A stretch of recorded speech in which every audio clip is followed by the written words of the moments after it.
Hello again. This is Andy Nicol, the course tutor for the Perfectly Spoken Advanced course.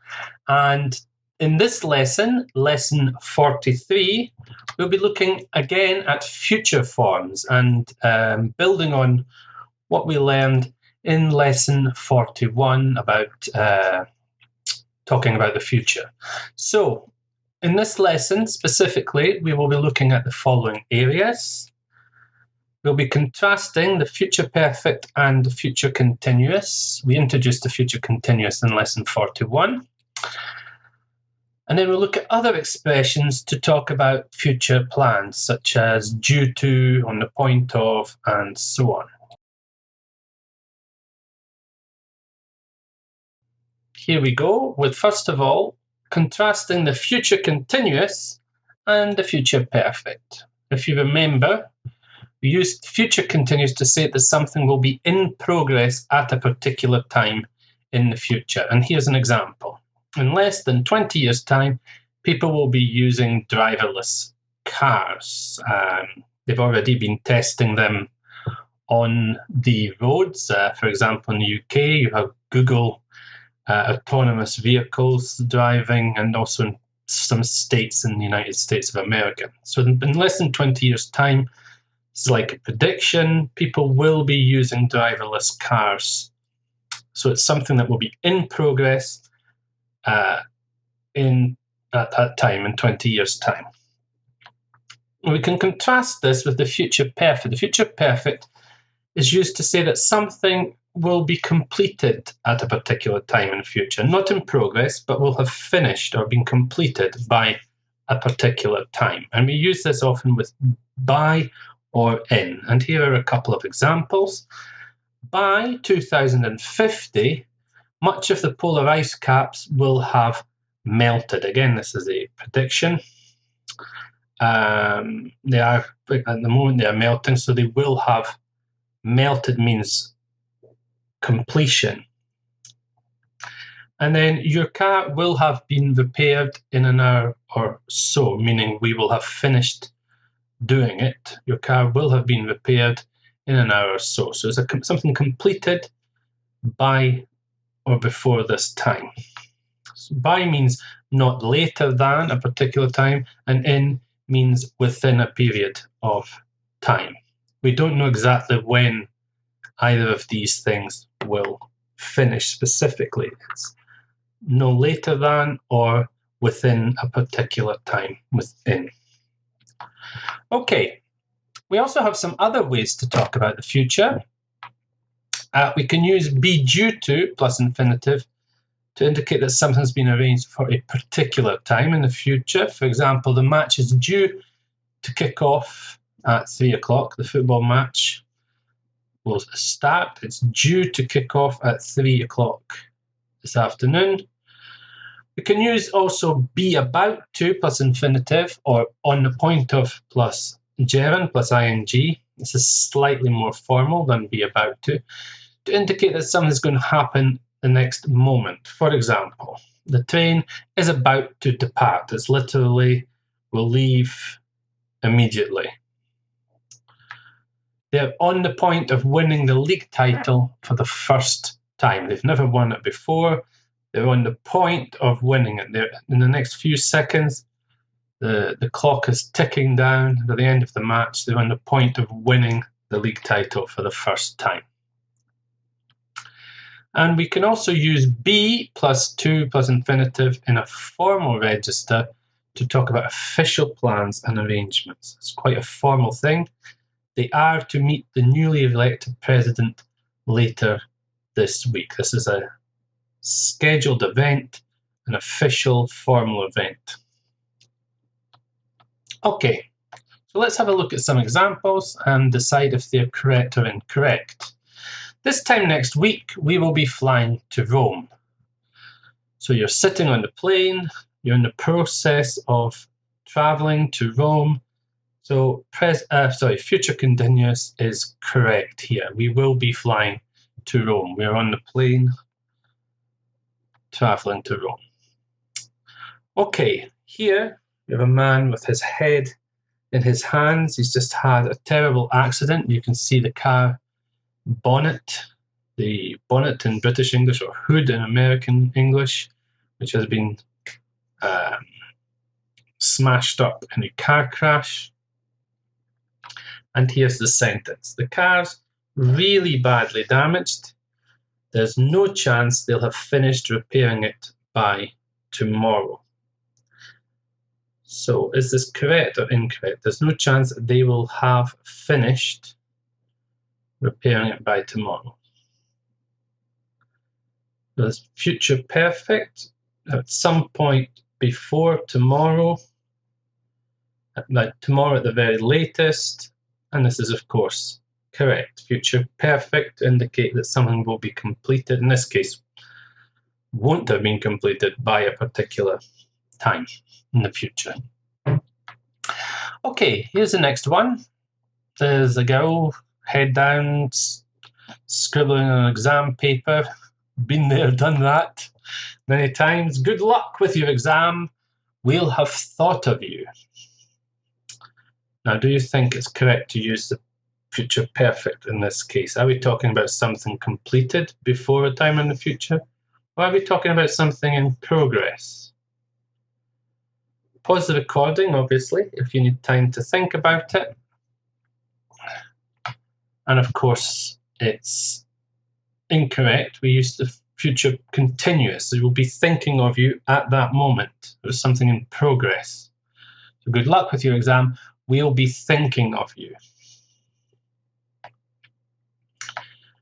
An example. So there's obviously a hospital, an orderly or a nurse helping a patient there.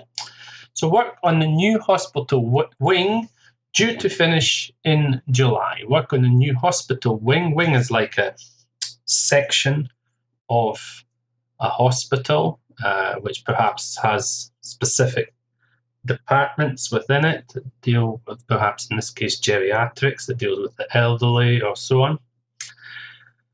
So is this correct or incorrect? Pause the recording if you need time to think here. And of course, it's not correct because we need the verb to be. Work on the new hospital wing is due to finish in July. Here's the next one. So the man on a platform, train just leaving. Hurry up, our train is about to depart. Hurry up, our train is about to depart. Is this correct or incorrect?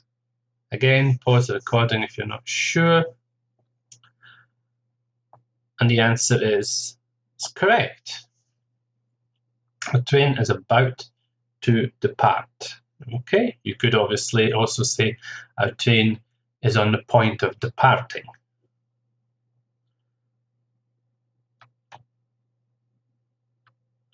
Okay, we've got a picture here, quite harrowing images of refugees here.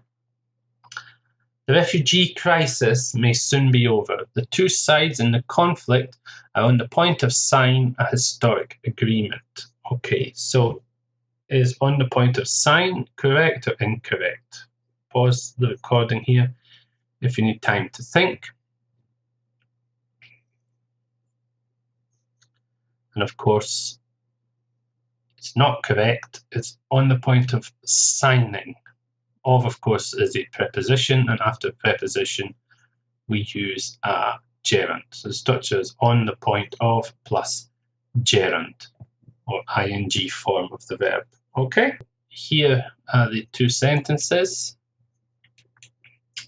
You've got a couple just arrived at the door. It's the situation, and the woman's inviting them in. Hi there, come on in. I was just about to putting on the kettle.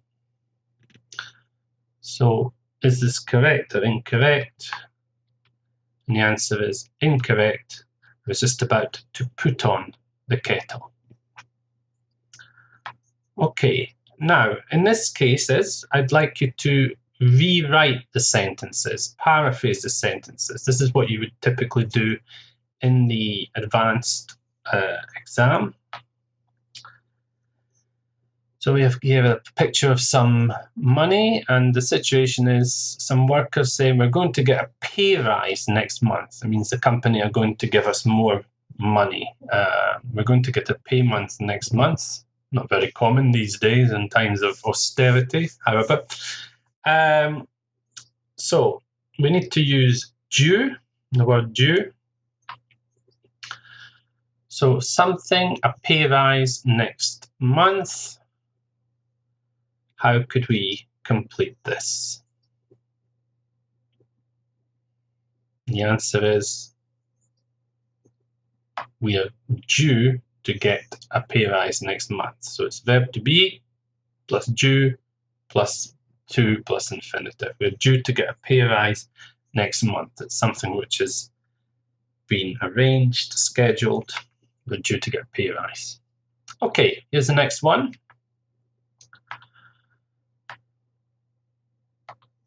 I'm going to call a cab. Would you like me to order you one too, or as well? And we have to use about. Okay, so the idea is that very shortly you're going to call a cab.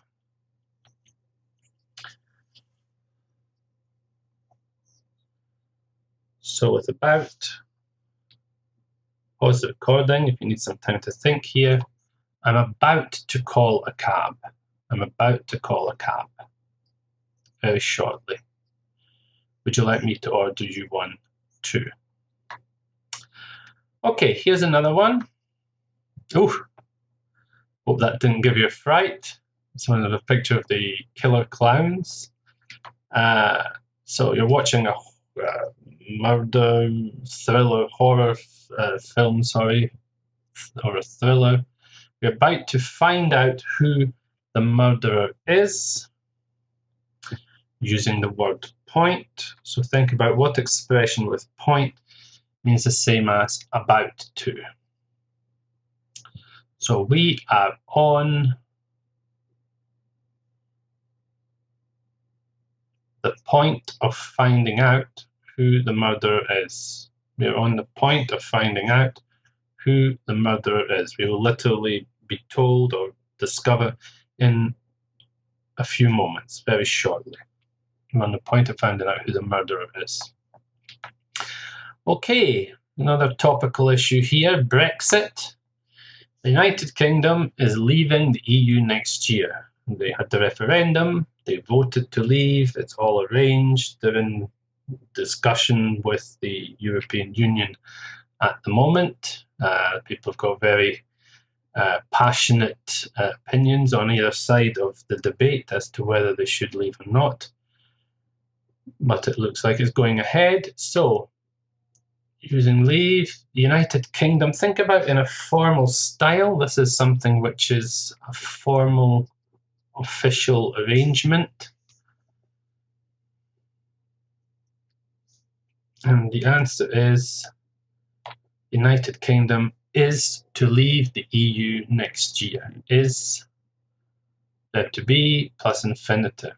Is to leave the EU next year. You could say United Kingdom is due to leave the EU next year. It's also possible. But is to leave a formal arrangement. Okay, so that's it for this lesson. In the next lesson, lesson 44, we will be looking at words from other languages. An example, when taking a nap in the afternoon, the Spanish word siesta has found its way into the English language. We have lots of words in English which we have borrowed from other languages. Siesta is obviously an example.